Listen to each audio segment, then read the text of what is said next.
Assalamualaikum warahmatullahi wabarakatuh. Semoga kita semua dalam kondisi yang baik-baik saja. Pada pertemuan kali ini, kami dari kelompok 3 akan menyampaikan sebuah materi tentang maqamat dalam tasawuf. Ada dua pokok pembahasan yang akan kita sampaikan pada pertemuan kali ini.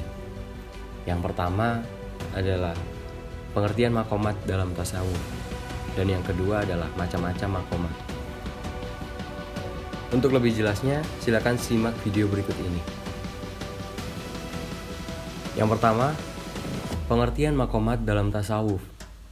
Maqamat secara bahasa berarti pangkat atau derajat.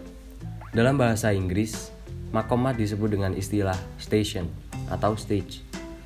Sementara menurut istilah ilmu tasawuf, maqamat adalah kedudukan seorang hamba di hadapan Allah yang diperoleh dengan peribadatan, mujahadat, dan lain-lain, latihan spiritual yang tidak ada putus-putusnya dengan Allah Subhanahu wa Ta'ala. Atau secara teknis, maqamat juga berarti aktivitas dan usaha maksimal seorang sufi untuk meningkatkan kualitas spiritual dan kedudukannya di hadapan Allah Subhanahu wa Ta'ala dengan amalan-amalan tertentu sampai adanya petunjuk untuk mengubah pada konsentrasi terhadap amalan tertentu lainnya yang diyakini sebagai amalan yang lebih tinggi nilai spiritualnya di hadapan Allah Subhanahu wa Ta'ala. Yang kedua, macam-macam maqamat. Macam-macam maqamat ini terbagi menjadi 9 bagian. Yang pertama adalah taubat, yang kedua zuhud, yang ketiga wara', yang keempat fakr, yang kelima sabar, yang keenam tawakal, yang ketujuh ridho, yang ke-8 mahabbah, dan yang ke-9 adalah ma'rifat. Kita kulik satu persatu mulai dari yang pertama, yaitu taubat. Taubat berarti ar-ruju' min adz-dzambi. Ar-ruju' an adz-dzambi yang berarti kembali dari berbuat dosa menuju kebaikan atau meninggalkan dosa. Lalu yang kedua adalah zuhud. Zuhud adalah penolakan terhadap gemerlapnya harta dunia. Dapat dikatakan bahwa zuhud pada sesuatu adalah tidak gembira atas apa yang dimilikinya, dan juga tidak bersedih atas apa yang tidak dimiliki. Kemudian yang ketiga adalah wara'. Wara' dapat diartikan sebagai suatu usaha seseorang untuk menjauhkan diri dari segala sesuatu yang syubhat. Dalam tahapan ini, seorang sufi akan sangat berhati-hati dalam menerima sesuatu karena ditakutkan adanya syubhat tersebut. Yang keempat, fakr. Merupakan golongan yang telah memalingkan setiap pikiran dan harapan yang akan memisahkan dari Allah Subhanahu wa Ta'ala. Atau dengan kata lain adalah penyucian hati secara keseluruhan terhadap apapun yang membuat jauh dari Allah.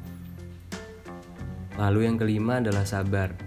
Sabar berarti menjauhkan diri dari hal-hal yang bertentangan dengan kehendak Allah.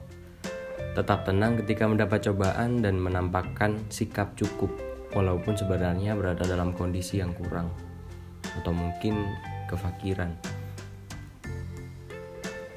Yang keenam adalah tawakal. Tawakal berarti menyerahkan diri dan mempercayakan secara bulat kepada Allah Subhanahu wa Ta'ala setelah melakukan sesuatu rencana dan usaha. Setelah itu yang ketujuh adalah ridho. Ridho menurut Imam Al-Junaid adalah ketundukan mutlak dan penyerahan diri seutuhnya kepada ketentuan qada Allah Subhanahu wa Ta'ala yang telah ditetapkan sejak zaman azali. Yang kedelapan adalah mahabbah. Mahabbah adalah salah satu istilah yang selalu berdampingan dengan ma'rifat. Karena manifestasi dari mahabbah itu adalah tingkat pengenalan kepada Tuhan yang disebut dengan ma'rifat. Dan yang terakhir, yang ke-9 adalah ma'rifat. Ma'rifat dalam istilah tasawuf berarti pengetahuan yang sangat jelas dan pasti tentang Tuhan yang diperoleh melalui sanubari. Demikian materi yang dapat kami sampaikan. Sebagai penutup, saya ingin menyampaikan pernyataan dari Imam Al-Ghazali. Beliau mengatakan bahwa ilmu tanpa amal adalah kegilaan, dan amal tanpa ilmu adalah kesia-siaan. Dari pernyataan beliau, semoga kita semua terinspirasi untuk senantiasa memperbaiki diri, meningkatkan amal dan usaha, dan terus mendekatkan diri kepada Allah Subhanahu wa Ta'ala. Terima kasih atas perhatiannya. Atas kurang lebihnya kami mohon maaf. Wassalamualaikum warahmatullahi wabarakatuh.